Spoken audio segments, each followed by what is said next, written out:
오늘 우리에게 주시는 하나님의 말씀은 시편 102편 말씀입니다. 시편 102편 제가 가진 성경 구약 876쪽에 있습니다. 우리 드라마 바이블을 함께 듣고 은혜 나누도록 하겠습니다. 제 102편. 고난당한 자가 마음이 상하여 그의 근심을 여호와 앞에 토로하는 기도. 여호와여, 내 기도를 들으시고 나의 부르짖음을 주께 상달하게 하소서. 나의 괴로운 날에 주의 얼굴을 내게서 숨기지 마소서. 주의 귀를 내게 기울이사 내가 부르짖는 날에 속히 내게 응답하소서. 내 날이 연기같이 소멸하며 내 뼈가 숯같이 탔음이니이다. 내가 음식 먹기도 잊었으므로 내 마음이 풀같이 시들고 말라버렸사오며 나의 탄식 소리로 말미암아 나의 살이 뼈에 붙었나이다.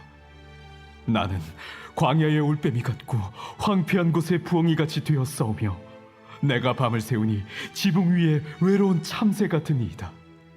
내 원수들이 종일 나를 비방하며 내게 대항하여 미칠 듯이 날뛰는 자들이 나를 가리켜 맹세하나이다. 나는 죄를 양식같이 먹으며 나는 눈물 섞인 물을 마셨나이다. 주의 분노와 진노로 말미암음이라. 주께서 나를 들어서 던지셨나이다. 내 날이 기울어지는 그림자 같고 내가 풀에 시들어짐 같으니이다. 여호와여, 주는 영원히 계시고 주에 대한 기억은 대대에 이르리이다.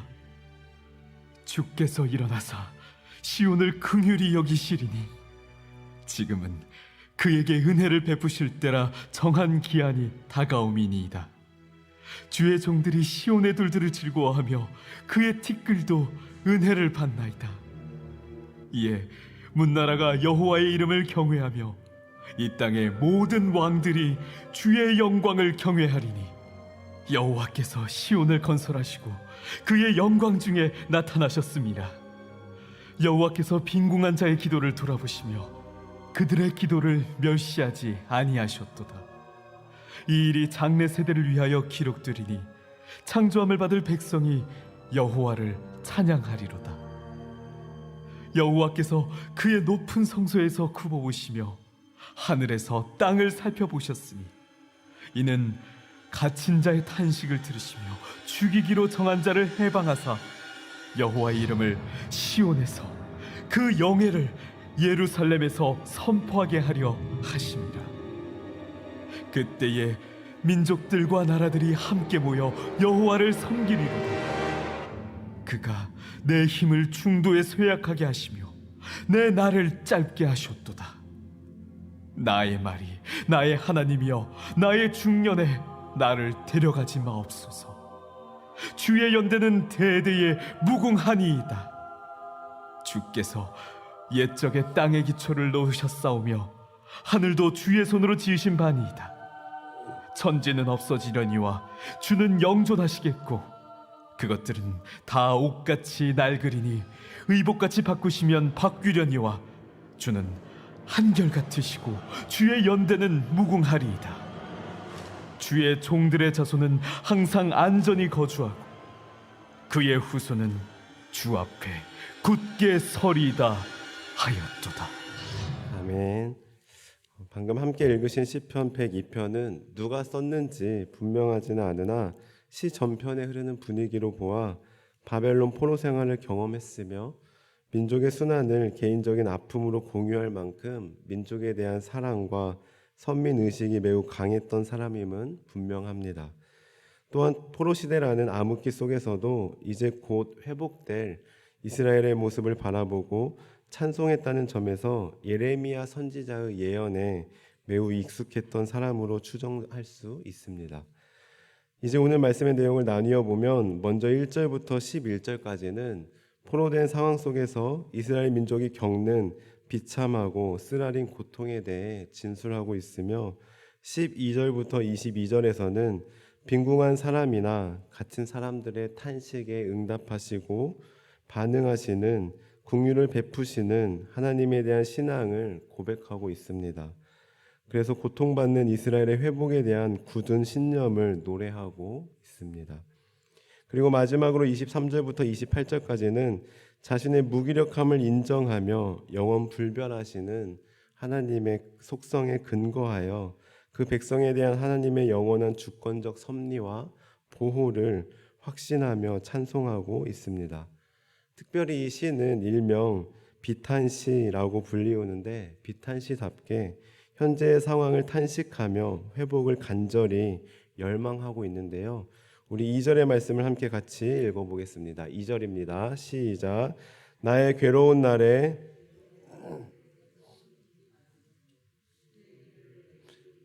내가 부르짖는 날에 속히 내게 응답하소서. 아멘.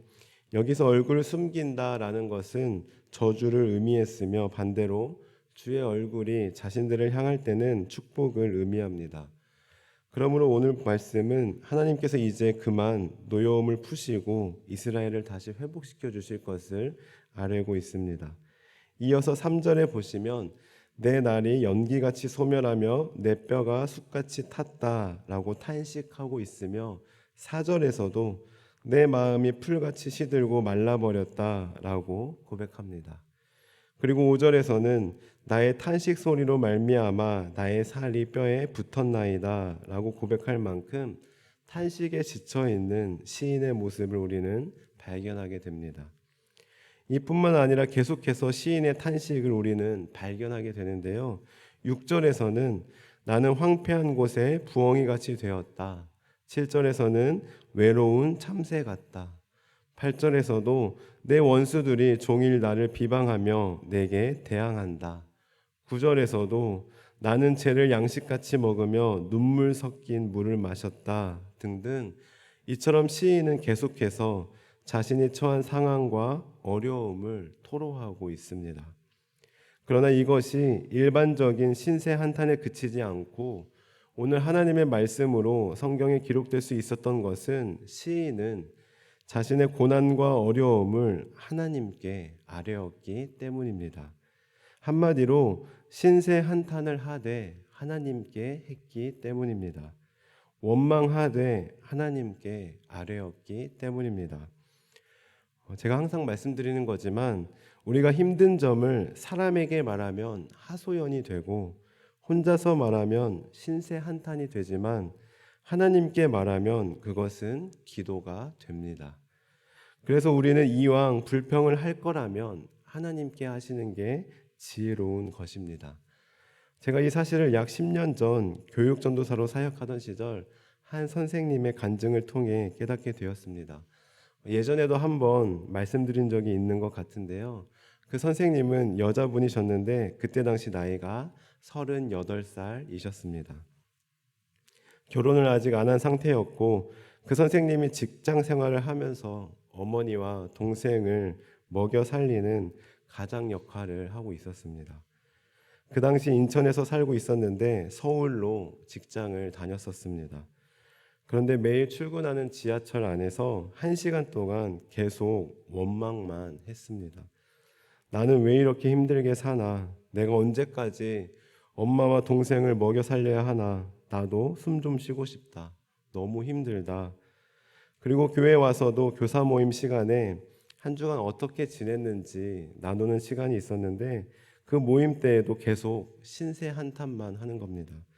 너무 힘들어요. 저는 왜 이러는 걸까요? 제 인생은 왜 그럴까요? 그러다 보니 마치 바이러스처럼 다른 선생님들한테도 전염이 되는 겁니다. 그래서 다른 선생님도 나눌 때 저 선생님처럼 저도 한 주간 너무 힘들었어요.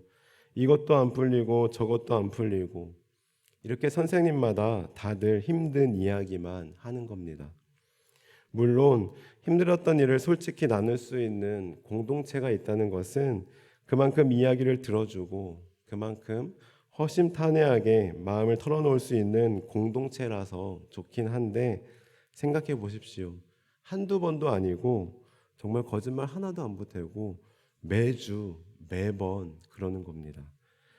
그래서 제가 기도하다가 안 되겠다, 삶을 나누되 감사를 나눠야겠다라는 마음이 생겼고 용기를 내어 선생님들께 말씀드렸습니다. 참고로 제가 왜 용기를 내어 말씀드렸다라고 표현하냐면 그때 당시 저는 지금보다 훨씬 더 어린 20대 전도사였고 선생님들이 저보다 연배가 더 많으셨을 뿐더러 다들 초등부 교사로 오랫동안 섬겼던 분들이기 때문입니다. 그래서 혹시 온 지도 별로 안 된 새파랗게 어린 전도사가 이래라 저래라 한다고 뭐라고 하면 어떡하지 하는 걱정이 들었기 때문입니다. 그러나 더 이상 이대로 두어서는 안 되겠다라는 마음이 강하게 들어서 용기 내어 선생님들께 말씀드렸습니다. 선생님들, 앞으로는 한 주간 삶을 나누되 감사했던 점 3가지를 나누겠습니다. 한 주간 감사한 일이 없다 하더라도 억지로라도 만들어 오세요 라고 말씀드렸습니다. 그러자 역시 처음에는 다들 아니 3가지나 어떡해요? 너무 많아요. 그럴 시간이 어디 있어요? 전 못할 것 같아요 라고 말씀하는 겁니다. 그래도 일단 한 달만 해보자고 말씀드렸습니다. 그리고 한 주가 지나고 드디어 첫 시간이 되었는데요. 하필 앉은 순서가 그 선생님이 첫 차례인 것입니다. 그래서 속으로 걱정하고 있었는데 그 선생님께서 이렇게 나누었습니다.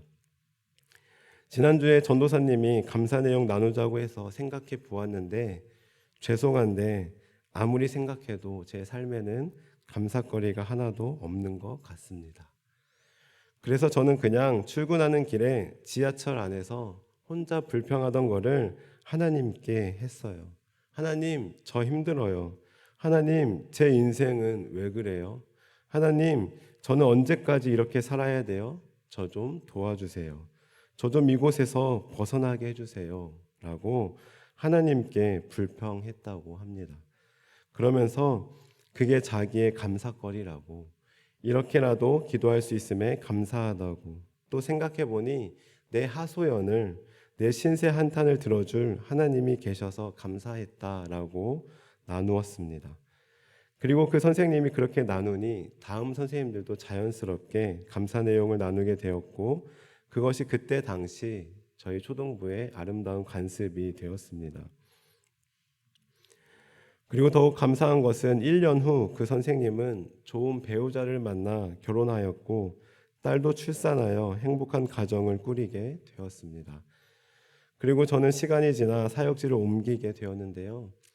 사역지를 옮기고 나서 제가 결혼한다는 소식을 듣고 남편분과 딸과 함께 직접 오셔서 축하해 주시면서 그때 혼자 원망하고 불평했던 거를 그저 하나님께 했더니 하나님께서 내 하소연을 들으시고 응답하셨다라는 고백을 그 선생님 입술로 간증했었습니다. 그렇습니다. 이처럼 우리가 사람에게 힘들다고 하면 그것은 원망이 되고 혼자서 말하면 신세 한탄이 되지만 하나님께 말하면 그것은 기도가 됩니다. 그리고 사람에게 하소연한다고 해서 문제가 해결되는 것도 아닙니다. 잠시 위로를 받을 수는 있겠지만 영원한 위로가 되진 못합니다. 그러나 하나님께 신세한탄하고 하나님께 토로하면 하나님께서 해결해 주신다고 약속하셨습니다. 그리고 하나님께서 반드시 회복시켜 주십니다. 오늘 말씀을 보십시오. 저자는 11절까지 계속해서 자신이 처한 상황을 신세한탄하되 하나님께 토로합니다. 그러자 12절부터 보시면 그 분위기가 완전히 바뀌어 탄식이 하나님을 향한 찬양으로 바뀌어 있음을 우리는 발견하게 됩니다. 우리 12절의 말씀을 함께 읽어보겠습니다. 12절입니다. 시작. 여호와여 대대에 이르리이다. 아멘. 13절에도 보시면 지금은 은혜를 베푸실 때라 정한 기한이 다가옵니다 라고 고백하고 있고 14절에서도 주의 종들이 즐거워하며 그의 티끌도 은혜를 받는다라고 그 전과는 전혀 다르게 고백하고 있음을 우리는 분명하게 느낄 수 있습니다. 이러한 일이 어떻게 가능했겠습니까? 그것은 바로 하나님께 기도했기 때문입니다. 우리 17절의 말씀도 함께 같이 읽어보겠습니다. 17절입니다. 시작. 여호와께서 빈궁한 자의 기도를 돌아보시며 그들의 기도를 멸시하지 아니하셨도다. 아멘.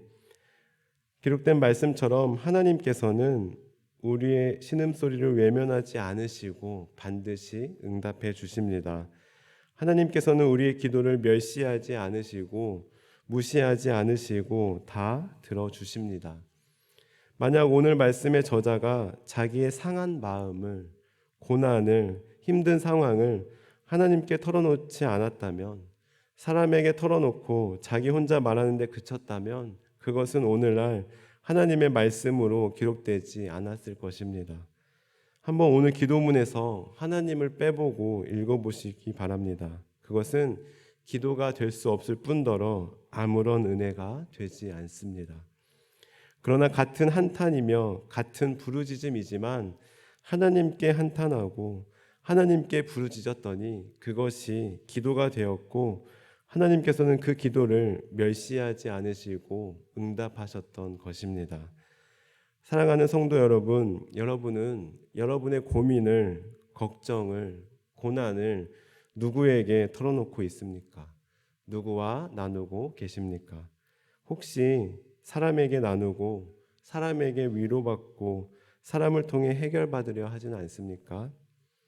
물론 고민을 털어놓을 수 있는 사람 반드시 필요합니다.